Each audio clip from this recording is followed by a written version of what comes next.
प्रेमाची गोष्ट या मालिकेच्या आजच्या भागामध्ये आपण पाहणार आहोत. माधवी पुरूला विचारत असते की हा सागर कोळी सोडून तुला आपल्या मुक्तासाठी दुसरा कोणताच मुलगा सापडला नाही का? आणि त्यावर पुरू तिला सांगतो की माधवी, मी जे काही करत आहे ते विचार करूनच करत आहे. आणि मग तो मुक्ताला सुद्धा म्हणतो की तुला माहिती आहे ना, सईला आत्ता या क्षणी तिच्या आईची सगळ्यात जास्त गरज आहे. पण त्या आईची नाही जी तिची कस्टडी मिळाल्यावर तिला हॉस्टेलमध्ये ठेवेल. तर तिला तुझी गरज आहे. तू मनाने तर तिची आई या आधीच झाली आहे, मग कायद्याने व्हायला काय हरकत आहे? मात्र पुरूचं ते बोलणं मुक्ताला अजिबात पटत नाही. पुरू तिला म्हणत असतो की मुक्ता, मला माहीत आहे सईसोबत हे नवीन नातं जोडताना तुला इतरही नाती जोडावी लागणार आहेत. मात्र मुक्ता म्हणते की बाबा, मी त्या सागर कोळीसोबत नाही लग्न करू शकत, हा विचारही मला सहन होत नाहीये. आणि मग ती वैतागून तिच्या रूममध्ये जाण्यासाठी निघते. मात्र पुरू तिला थांबवतो. तो म्हणतो की मुक्ता, मुळात तुला कोणताही विचारच करायचा नाहीये आणि त्यामुळे तुला योग्य काय आणि अयोग्य काय ते कळत नाही. आणि मग तो मुक्ताला धमकी देतो की जोपर्यंत तू या लग्नाला होकार देणार नाही तोपर्यंत मी अन्न पाणी घेणार नाही. आणि पुरूचं ते बोलणं ऐकून सगळ्यांच्याच पायाखालची जमीन सरकते. तर पुरू रागातच तेथून निघून जातो. माधवी, मुक्ता आणि मिहिका मात्र घाबरूनच एकमेकींकडे बघत असतात. आणि त्यानंतर मुक्ता देखील रडतच तिच्या रूममध्ये जाते. मिहिका तिला आवाज देत समजावण्याचा प्रयत्न करत असते, मात्र मुक्ता दरवाजा उघडत नाही. तर घडलेल्या प्रकारामुळे माधवी पूर्णपणे खचून जाते आणि रडतच मनाशी म्हणते की आम्हाला कुठून बुद्धी सुचली आणि आम्ही इथे घर घेतलं. जेव्हापासून या घरात राहायला आलो आहे ना, तेव्हापासून सगळंच बिघडलं आहे. तर मिहिका तिला शांत करण्याचा प्रयत्न करत असते. तर दुसरीकडे सागर काम करत बसलेला असतो. त्याचवेळी बापू तिथे येतात. ते सागरला विचारतात की तू जेवण केलं नाहीये ना? आणि त्यावर सागर नाही म्हणतो. तर बापू म्हणतात, म्हणूनच मी तुझ्यासाठी दही भात साखर घेऊन आलो आहे. आणि ते बघून सागरला खूपच आनंद होतो. तो बापूंना विचारतो की मला दही भात साखर आवडतो, हे तुम्हाला अजूनही लक्षात आहे का? त्यावर बापू म्हणतात की मुलं कितीही मोठी झाली ना तरी त्यांच्या सवयी आई वडील कधीच विसरत नाही. आणि ते ऐकून सागरचे डोळे नकळतपणे भरून येतात. आणि मग त्यानंतर बापू सागरला म्हणतात की तुला सुद्धा सईच्या सवयी लक्षात असतील ना? आणि त्यावर सागर खाली मान घालूनच हो म्हणतो. तर बापू म्हणत असतात की तुला सुद्धा असं वाटत असेल ना रे की सईच्या या सवयी बघत बघत आपण बाप म्हणून मोठं व्हावं. आणि त्यामुळे सागर म्हणतो की पप्पा, मी या लग्नासाठी तयार आहे. सईसाठी आणि सईच्या आनंदासाठी मी काही करायला तयार आहे. आणि सागरचा लग्नाला होकार आहे ते ऐकून बापूंचा आनंद तर गगनात मावेनासा होतो. ते सागरला पटकन दही साखर भरवतात. सागरने दिलेल्या होकारामुळे त्यांना खूप आनंद झालेला असतो. ते सागरला म्हणतात की यापुढे तुझं आयुष्य नक्की बदलेल. आणि त्यानंतर ते लगेच गोखल्यांच्या घरी जाण्यासाठी निघतात. मात्र सागर त्यांना थांबवत म्हणतो की आता खूप उशीर झाला आहे, तुम्ही उद्या सकाळी जा. आणि मग त्यानंतर बापू आनंदानेच तेथून निघून जातात. तर दुसरीकडे मिहिका बाहेर आलेली असते. त्याचवेळी मिहीर तिला जाऊन भेटतो. मिहिका मात्र त्याच्याशी काही बोलायला तयार नसते. परंतु मिहीर म्हणतो की प्लीज थोडा वेळ माझं बोलणं शांतपणे ऐकून घे. तुला खरंच असं वाटतं का की ती MMS मी व्हायरल केली आहे? मात्र त्यावर मिहिका काहीच उत्तर देत नाही. तर मिहीर म्हणतो की मिहिका, हवं तर तू माझा फोन चेक कर. मात्र मिहिका म्हणते की काही गरज नाही, उगाच त्यामध्ये दुसरं काहीतरी सापडेल. आणि ते ऐकून मिहीर म्हणतो की मिहिका, खरंच तुला असं वाटतं का? तू मला ओळखतेस ना? मात्र मिहिका काहीच उत्तर देत नाही.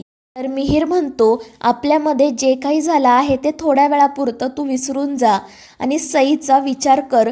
खरंच सईला मुक्ताताईसारखी दुसरी चांगली आई मिळू शकत नाही.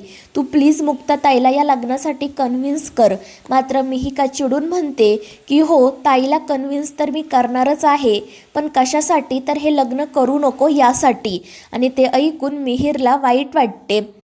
तर मिहिका म्हणत असते की ज्या घरात तू आहे ना त्या घरात तर माझ्या ताईने कधीच लग्न करून जाऊ नये, कारण मी या मिहीरला तर ओळखतच नाही, जो फक्त एका लहान मुलीचा बहाणा करून माझ्याशी बोलण्यासाठी आला आहे.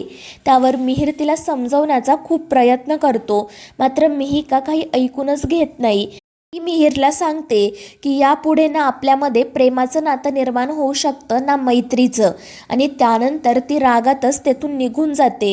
तर मिहिर नाराज होत मनाशी म्हणत असतो की सईला खरंच मुक्ताताईची गरज आहे ग, काही झालं तरी हे लग्न व्हायलाच हवं. तर दुसरीकडे मुक्ता पाणी पिण्यासाठी तिच्या रूममधून बाहेर येते आणि त्यावेळी तिला तिची आणि सईची पहिली भेट आठवते, आणि त्यानंतर तिने सईसोबत घालवलेला प्रत्येक क्षण तिच्या डोळ्यांसमोरून जातो आणि ती स्वतःशीच हसत राहते. मात्र त्यानंतर तिला सागरचं बोलणं आठवतं आणि पुरूने दिलेली धमकी आठवते, आणि त्यामुळे मुक्ता नाराज होते आणि डोक्याला हात लावून तिथेच बसून राहते. त्याचवेळी मिहिका तिथे येते आणि मुक्ताला बघून ती रडतच तिच्या जवळ जाते.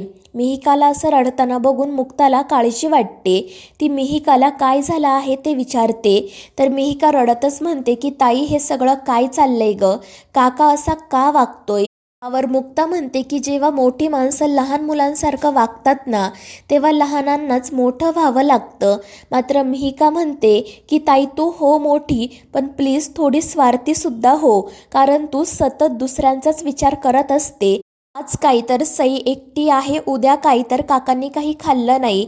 प्लीज तू असं करू नको आणि या लग्नाला चुकूनही होकार देऊ नको, कारण मला खूप भीती वाटत आहे. त्यावर मुक्ता तिला विचारते की तुला नक्की कशाची भीती वाटत आहे. त्यावर मिहिका म्हणते की ताई, जर त्या सागर कोळीच्या जागी दुसरं कोणी असताना तर मी काहीच बोलले नसते, पण प्लीज तू त्या सागर कोळीसोबत लग्न नको करू. आणि त्यावर मुक्ता म्हणते की हो मी कधीच त्या माणसासोबत लग्न करणार नाही. त्यानंतर दुसऱ्या दिवशी सकाळी बापू गोखलेंकडे जातात आणि ते पुरूला सांगतात की सागरने या लग्नासाठी होकार दिला आहे. त्यामुळे पुरू खुश होतो. माधवीला मात्र धक्का बसतो. त्यांचं बोलणं मुक्तासुद्धा ऐकत असते आणि त्यानंतर पुरू बापूंना सांगतो की मी सुद्धा मुक्ताच्या होकाराचीच वाट बघत आहे. आणि त्याचवेळी मुक्ता त्या ठिकाणी येते. बापू तिलासुद्धा सांगतात की सागरने लग्नाला होकार दिला आहे. तर मुक्ता पुरूला विचारते की बाबा, तुला खरंच असं वाटते का की मी हे लग्न करावं. त्यावर पुरू हो म्हणतो आणि त्यामुळे मग मुक्तासुद्धा या लग्नाला होकार देते. त्यामुळे माधवीला धक्का बसतो. मात्र पुरू आणि बापू खूपच खुश होतात. मात्र मुक्ता त्यांना सांगते की मी या लग्नाला होकार दिला आहे, पण माझी एक अट आहे. आणि मग त्यानंतर मुक्ता सागरला भेटण्यासाठी त्याच्या ऑफिसमध्ये जाते आणि त्यानंतर सागर तिला विचारतो की नक्की काय अट आहे तुमची. त्यावर मुक्ता म्हणते की ज्या मुलाने माझ्या बहिणीचं आयुष्य उद्ध्वस्त केलं, त्याला पाठीशी घालणाऱ्या माणसासोबत मला लग्न करायचं नाहीये. आणि त्यावर सागर म्हणतो, म्हणजे मुळातच तुम्हाला लग्न करायचं नाहीये. मात्र मुक्ता म्हणते की तुम्ही आधी माझं पूर्ण बोलणं ऐकून घ्या.